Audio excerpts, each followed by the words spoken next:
और इतने घबराए हुए हैं, सोचते थे कि नहीं ये तो अकेले रहेंगे। तो जब हम 2 गए पहले मर्तबा पार्लियामेंट के अंदर, इतनी तकलीफ हुई उनको, इतनी तकलीफ हुई कि 1 के 2 हो गए। तो जिस दिन पहला दिन था, मुझे मालूम है नरेंद्र मोदी साहब ने अमित शाह से हम दोनों को देखकर क्या पूछा था जानते हैं? अरे ओ सांभा, अरे ओ सांभा, कितने आदमी है रे? तो सांभा ने जवाब दिया, साहब है तो 2 लेकिन 200 पे भारी है।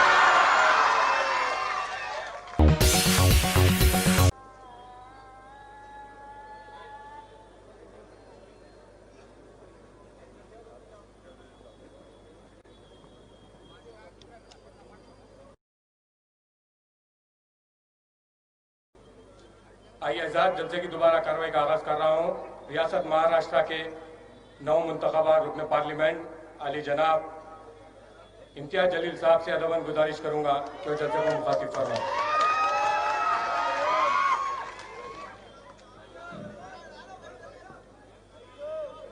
नकीब मिल्लत जनाब बैरिस्टर असदुद्दीन अवैसी साहब,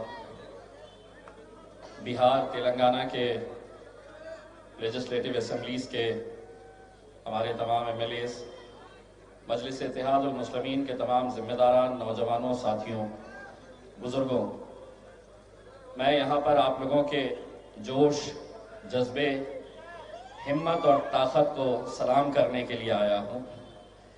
वो इसलिए सलाम करने के लिए आया हूँ कि ये आप लोगों की ही ताकत है जिसने मजबूर कर दिया कि हिंदुस्तान के गृह मंत्री अमित शाह को भी हैदराबाद की सड़कों के ऊपर घूमना पड़ रहा है। ये आप लोगों की ताकत, आप लोगों के जोश और जज्बे का नतीजा है कि आज हिंदुस्तान में कहीं पर भी कोई ऐसा इलेक्शन इससे पहले कभी देखा नहीं गया है कि जहां पर महज एक बल्दिया का इलेक्शन है, लेकिन उस बल्दिया के इलेक्शन में केंद्रीय मंत्रियों की एक फौज, मुख्यमंत्रियों की एक फौज, पूरी भारतीय जनता पार्टी यहां पर हैदराबाद में डेरा जमाए हुए है। हम एक सवाल करना चाह रहे हैं भारतीय जनता पार्टी से, अगर पूरी फौज को यहां पर भेज दिए है, मोदी जी आप क्यों नहीं आए? आप भी आ जाते, देख लेते हैदराबाद कैसा शहर है, हम घुमाते आपको चार मीनार, पुराना शहर कैसा है। लेकिन आपको ये मालूम है कि हम हिंदुस्तान में कहीं पर भी जा सकते हैं, हम देश भर में कहीं पर भी जा सकते हैं, लेकिन हैदराबाद में किसी की दाल गलने वाली नहीं है, ये आप बखूबी जानते हैं।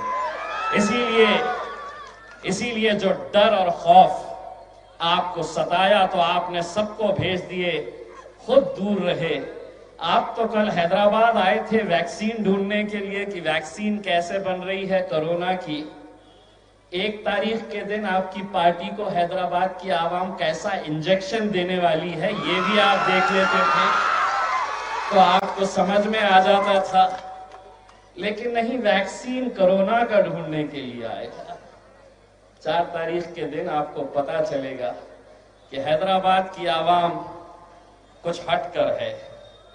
दोस्तों, बुजुर्गों, साथियों, अगर इस देश के अंदर अगर हमने आप लोगों से कुछ सीखा है और आप लोगों ने हमें कुछ सिखाया है तो बैरिस्टर असदुद्दीन अवैसी साहब की क़यादत में इस मुल्क के मुसलमानों को, दलितों को, पिछड़ों को अगर आपसे हमने कुछ सीखा है तो अगर इस मुल्क में जीना है तो सीना चौड़ा करके और सर ऊंचा करके चलना हम लोगों ने आपसे सीखा है। मेरे भाइयों, आप लोग मुबारकबाद के हकदार हैं। आज अगर हिंदुस्तान के अंदर, अगर हम कोने कोने के अंदर मजलिस इत्तेहादुल मुस्लिमीन पहुंच रही है, फैल रही है, ताकत बनकर खड़े रह रही है। बिहार के अंदर हमने महज 5 सीटें क्या जीत ली।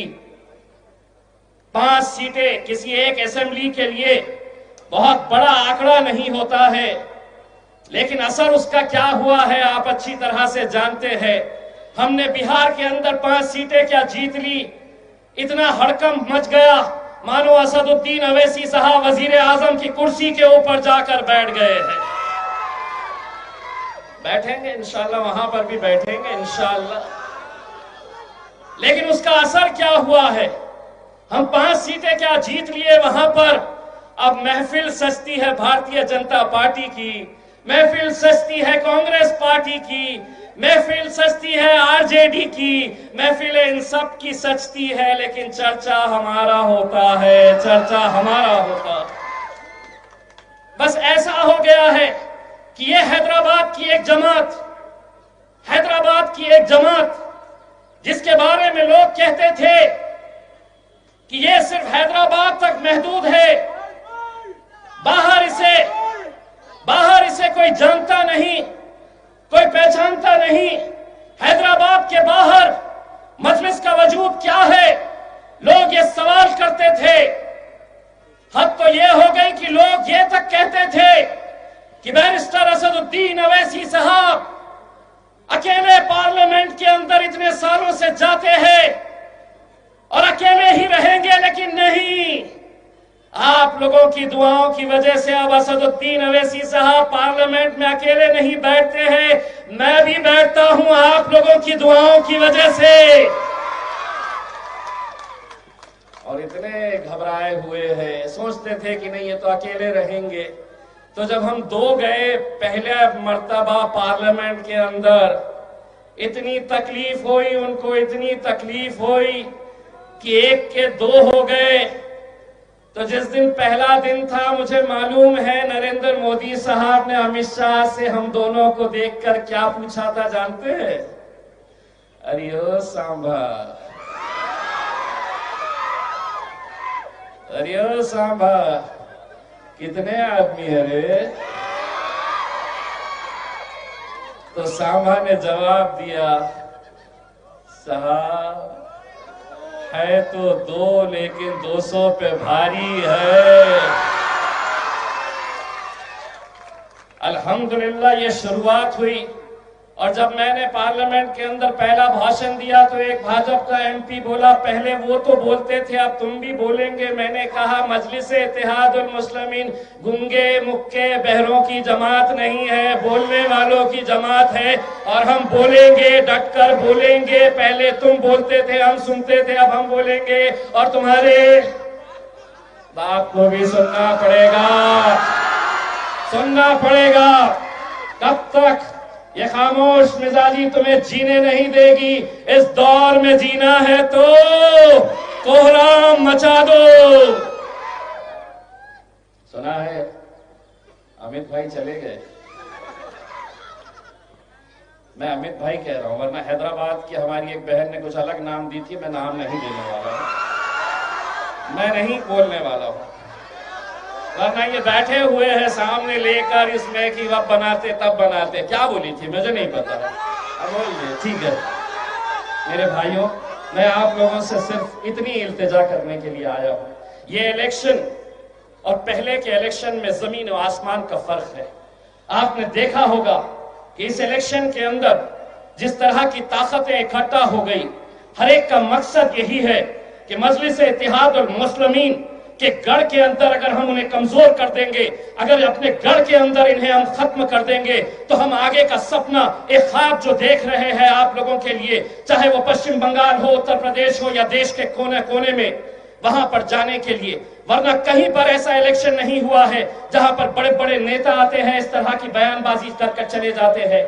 हमारी एक पश्चिम बंगाल की बहन ने बंगाली के अंदर आपने भाषण दिया है।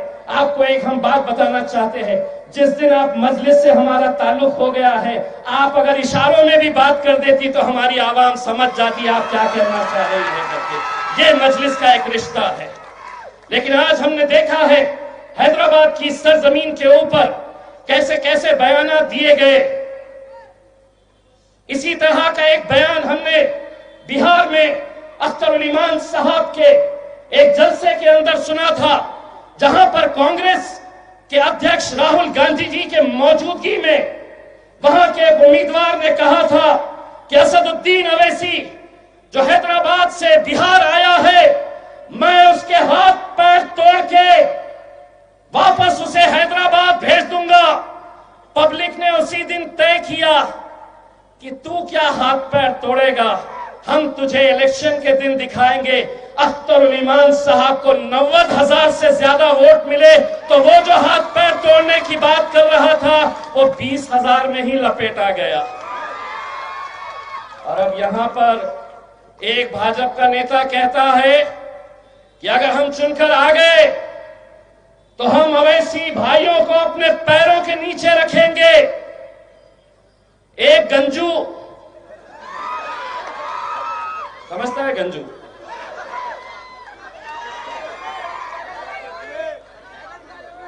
टकला,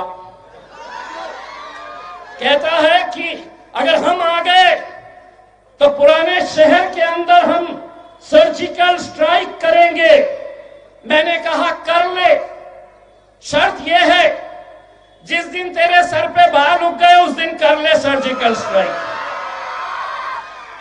तीसरा कहता है कि ये जो बैरिस्टर असदुद्दीन अवैसी है, तुम अगर यहां पर उन्हें वोट देते हैं तो वो बिहार में ताकतवर होता है, यहां पर वोट देते हैं तो पश्चिम बंगाल उत्तर प्रदेश में ताकतवर होता है, यहां के लोग देंगे और इंशाल्लाह वहां पर मजलिस ताकतवर होगी, होगी, जरूर होगी। और आप लोगों को यह जिम्मेदारी उठाना है मेरे भाइयों। आज आप जो माहौल भारतीय जनता पार्टी यहां पर करने की कोशिश कर रही, एक नेता कहता है कि यह बैरिस्टर असदुद्दीन अवैसी जिन्ना, पाकिस्तान के जिन्ना, उनका दूसरा रूप है। अरे वो जिन्ना जो थे वो चले गए। असद भाई ने यह कहा कि जीना, यहां मरना, इसके सिवा वो जिन्ना थे, चले गए। असद भाई ने बोले जीना, मरना, इसके सिवा बस यहीं रहना है हमको। अच्छे अच्छे आएंगे, 56 इंच के 56 आकर चले जाएंगे, लेकिन हैदराबाद की सरजमीन को कोई मजलिस से छीन नहीं सकेगा मेरे भाई, मजलिस से छीन नहीं सकेगा। और ये जो जितनी भी ताकतें हैं, जितनी भी ताकत है, अभी थोड़ी देर पहले मैं आज तक के एक डिबेट के ऊपर था, एक भारतीय जनता पार्टी वाला स्पोक्स पर्सन था, उसने कहा ये तो वो पार्टी है जो अकबर अवैसी देखो कैसी बातें करता है। मैंने कहा नींद आती है तुझे या रात भर अखबार अखबार अखबार अखबार अखबार अखबार अखबार अखबार अखबार। अरे 4 तारीख तक सो जा, तुझे समझ में आएगा कि तुम्हारी पूरी ताकत लगा दिए थे यहाँ पर मजलिस। और यहाँ पर अगर लोग अपनी मोहब्बतों को इतने सालों से जो नवाजते आए हैं, दोस्तों ये आप लोगों की मोहब्बत है, आप लोगों की मेहनत है, आप लोगों की मशक्कत है कि जिसकी वजह से आज मजलिस इत्तेहादुल मुस्लिमीन पूरे हिंदुस्तान के अंदर जो फैल रही है। यकीन मानिए अगर इस बार अगर हम कमजोर हो गए तो कहीं ना कहीं आप ये समझ लीजिएगा कि मजलिस को यहाँ पर जो कमजोर करने की कोशिश की जा रही है, अपनी क़यादत को खत्म करने की कोशिश की जा रही है। मैं आप लोगों से अदबन गुजारिश करने के लिए, एक भाई और एक बेटे की हैसियत से मैं आपको इतना कहने के लिए आया हूँ, आप लोगों से ये एक भीख मांगने के लिए आया हूँ कि 4 तारीख के दिन जब नतीजे आए तो सिर्फ हैदराबाद इसका जश्न नहीं मनाना चाहिए बल्कि पूरे हिंदुस्तान ने मनाना चाहिए।